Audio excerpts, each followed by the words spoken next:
a literate man or not. There is question to that. Now, there are many Muslims that will argue you down, but there is a question about that. But getting back to it, this new force rising was a refreshing force. Many of the Jews embraced it because the Eurocentric Christians had been oppressing them. But this force now began to, it started out good, like most religions do, but once it became a religion of the state, it became an orthodoxy. And when it becomes an orthodoxy, it means you can only believe what has been defined and accepted by that organized religion, and anything beyond that is not tolerated. That means your mind cannot go beyond that. It puts a ceiling, a cap on your intellect and your intellectual growth. The Christians had done that. The Roman Christians had done that with orthodoxy, but they were burning people at the stake for being heretics. The Muslims now began to do this after the death of Muhammad, the prophet, and it became a state religion eventually. Their thing was conquest. And they went to spread Islam, not with prayer, but with the sword. Just like Christianity was spreading with the sword.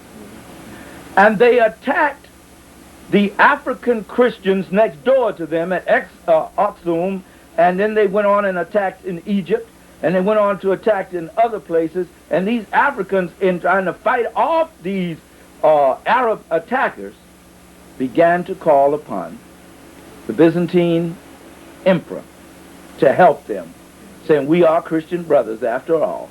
Prior to this time, the Africans had paid very little attention to the European Christians. They said, we need your armies to help us, so let's fight these off. This struggle goes on for several centuries. It is in 1096 that Urban I, Pope Urban I of the Roman Catholic Church,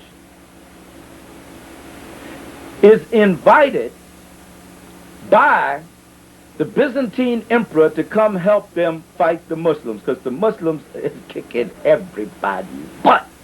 Everybody took Persia, they'd taken Constantinople, and they just taken everything in their path. I mean, they were throwing down. They were warriors, and they were driven by the fanaticism of their belief.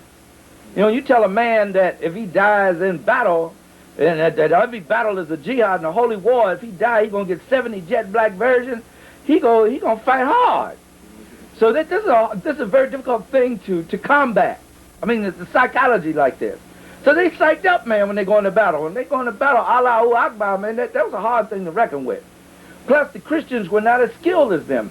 The Muslims were more agile, and their horses were faster. The Christians had these knights with all this heavy armor on, and they were crude fighters. Well, they were getting their butts kicked, and they called on the Western Roman Christian Empire. And they called on them to come for help. And that's when Pope Urban I, in 1096 of the Common Era, went throughout the land preaching crusade. And the purpose for the crusade, because they couldn't get them when they first sent the letters and asked them, they wouldn't go. And so the Byzantine emperor said, but there's a lot of money in it. If you come here and help us, you can open up the trade door with India, Persia, and China in the East. You don't have that trade now.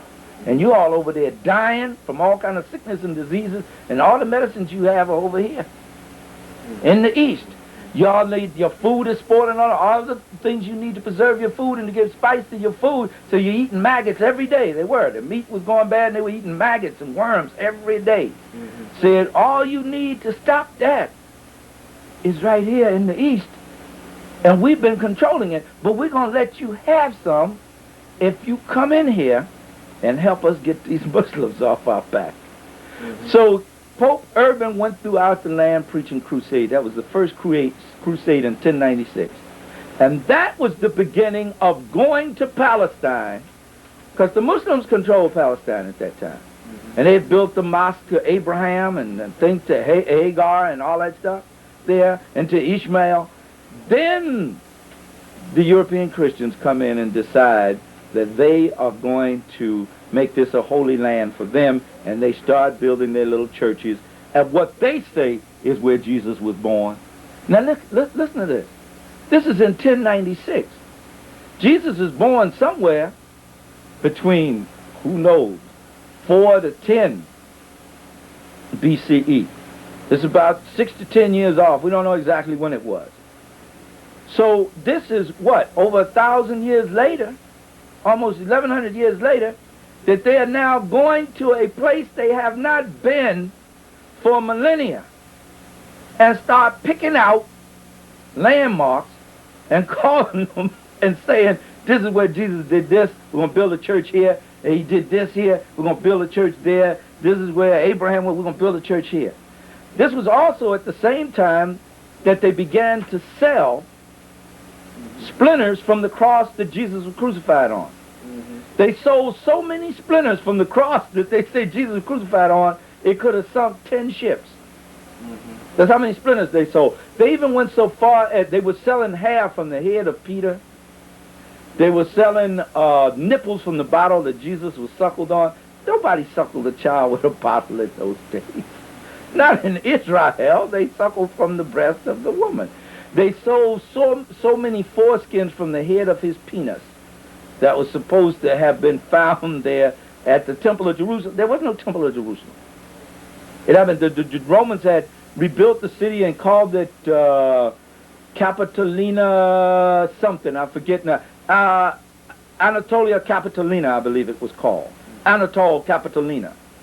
And it was nowhere like what it had been before. It is not the same Jerusalem. It had been totally destroyed.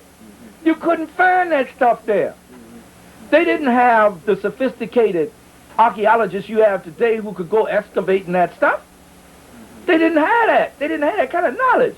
So they just went there and picked them out some places and began what they figured was a general place where he had been. And they started building churches there. And they picked those places that the Muslims had been building their mosques because they were trying to take that power from them.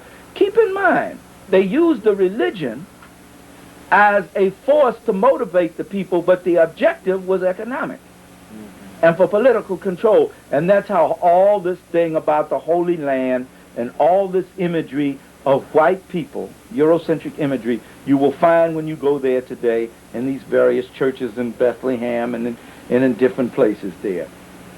However, at the very same time, the most sacred icons in all of Christendom, and particularly in Europe, was of the Black Madonna and Child, and can be found in churches all over Europe even to this day.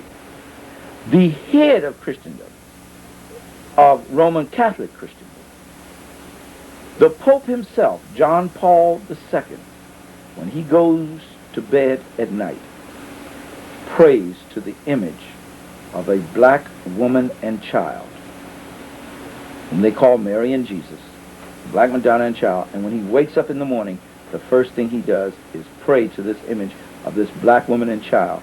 And the first things he did when he was installed in the office of Pope of Rome was to take money from Rome and put it into the refurbishing of the church in Poland of the shrine of the Black Madonna. Now these Black Madonnas are considered to be magical, and they bring them out every Easter and parade them among the people, and the people pin money on them and believe that they can heal them, but they keep them hidden away the rest of the year. And at the same time that they do that, on the other hand, they put all this white imagery around in these churches in the Holy Land, and consequently, our people, not knowing their history or the history of the place, will go there thinking that Jesus and the disciples and Mary and Joseph look like these images that these Europeans put there. And by the way, even when the Crusades started, and it went about 12 or 13 Crusades, and the Muslims beat them every time they went. Even during that time, they weren't using the white imagery. The white imagery did not really come to the fore until the days of Michelangelo, after they had driven the Moors out of Spain. It was at this time, the last stronghold of the Moors was in 1492. The Kingdom of Granada, January the 2nd, Christopher Colon was standing there with his hand out, waiting for the money. Once they had conquered Granada, once Abu Abdullah surrendered his sword while his mother cussed him out, by the way. His mother cussed him out, called him all kind of punk faggots, all the way to his retreat for giving up. She said, you should have died in battle. You shouldn't have given this up. he surrendered his sword unto Isabella.